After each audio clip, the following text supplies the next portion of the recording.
So the expectations are really high. Coming from last year, I didn't know what to expect, and now there's a standard. Coming in every day and just bringing energy and working hard. A Chicago Sky reporter insulted Angel Reese, and you won't believe what happens next. Women's basketball has long been a place of intense competition, fearless individuals, and life-changing events that have an impact well beyond the court. However, few events in recent memory have generated as much debate or discussion as the public's disentanglement of Angel Reese's role as a key player in the WNBA's explosive growth. Angel Reese kind of things online during interviews.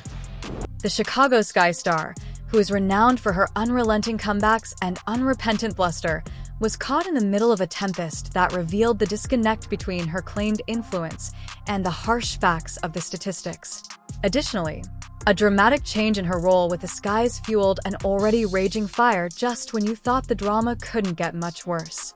This is the tale of a player torn between her own fanfare and Caitlyn Clark's indisputable star power. A story that's as much about identity ambition, basketball, and the constant scrutiny of the limelight. Let's go back to last season, when Angel rejoined the WNBA with a grudge and a story to sell after winning a national championship with LSU. She asserted that she was more than just a player, she was a sensation. Following LSU's triumph over Iowa in the NCAA championship game, re-established herself as a key figure in the rise in popularity of women's basketball. She stated that Caitlyn Clark was not the sole contributor to the sport's spike in popularity, with her own star power playing an equal part in the sold-out arenas and celebrity-packed sidelines. It was a daring declaration that struck a chord with her fervently devoted fan base and solidified her reputation as a divisive character who flourished in the villain role. But this is when the problem begins. Reese's assumption was about to clash with reality in a way that would send her frantically searching for answers, since strong assertions demand bold evidence. At the Chicago Sky's press conference to begin the 2025 season, there was a lot of excitement in the air. Reese, a second-year forward, was expected to build on her rookie campaign, where her ability to rebound made headlines among a horde of supporters. However, the atmosphere changed when a question pierced the room like a knife. Did she still think that her presence was the reason why people were watching women's basketball? The inquiry wasn't meant to be hurtful. It was a clear reminder of what she had said, an opportunity to reaffirm or think, and what followed will leave you stunned. Last year, you made a powerful statement saying the reason people are watching women's basketball is not just because of one player, but because of you too. A year later, do you feel like you're Next getting question. Yes, we'll move on. Thank you. With her personal story on the line, Ray said two words that were more memorable than any highlight reel. The following query: the space froze. No defense, no statistics, no swagger, just a quick escape that made it clear how out of step her comments were with reality. This wasn't only an uncomfortable moment, rather, it was a rift in the basis of her meticulously constructed persona. But wait, things take a startling turn at this point. Reese is unable to ignore the narrative that the numbers, those harsh judges of reality, tell. The Chicago Sky's home games drew an average of only 8,000 spectators last season. Not exactly the stuff of a cultural phenomenon, but respectable contrast that with the Indiana Fever, whose presence made every game a sellout event that drew over 17,000 spectators to Gainbridge Fieldhouse each night. And it gets worse.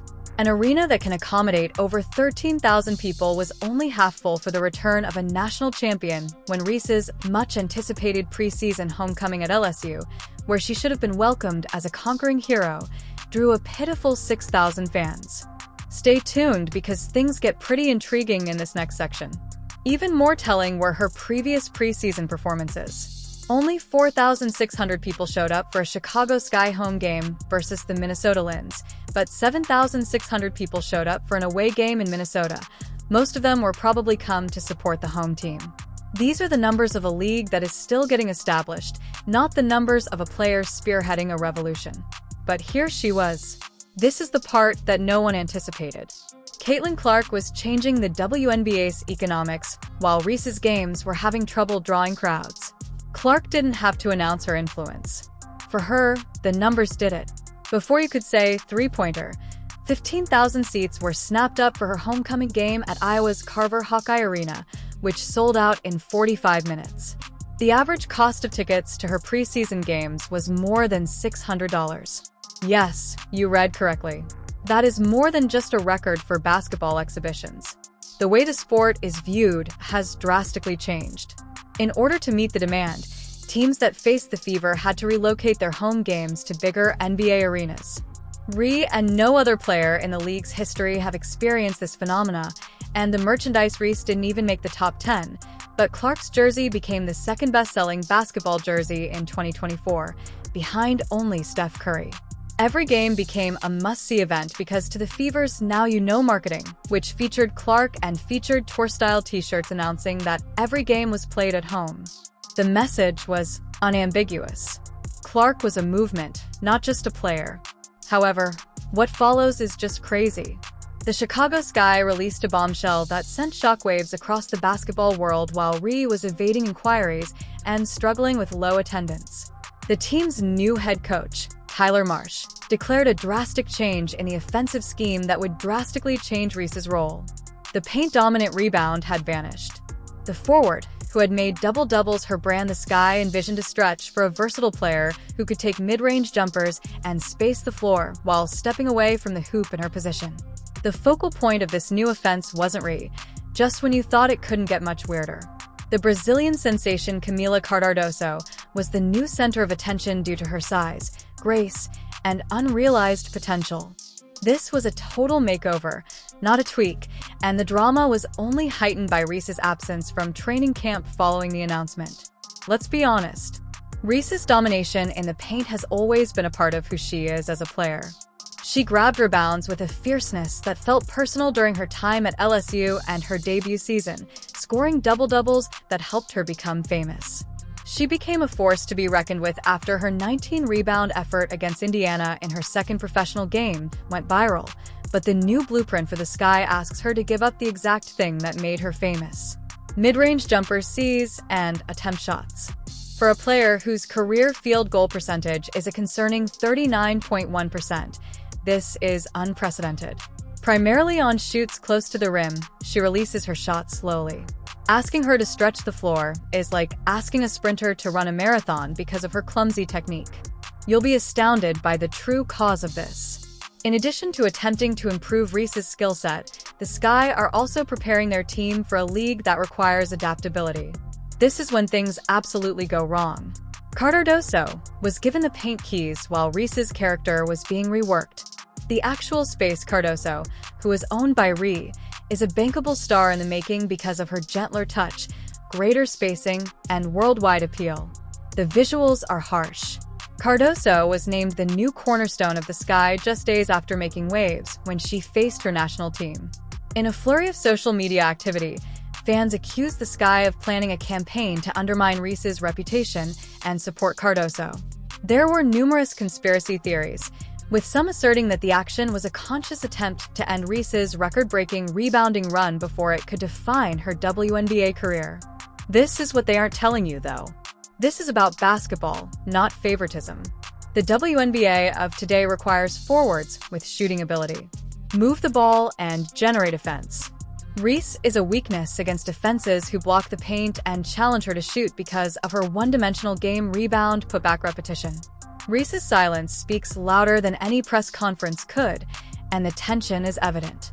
There's more to her absence from training camp than a schedule difficulty. It's a declaration. The majority of top athletes would view a role change as a challenge, an opportunity to improve, and a way to silence skeptics.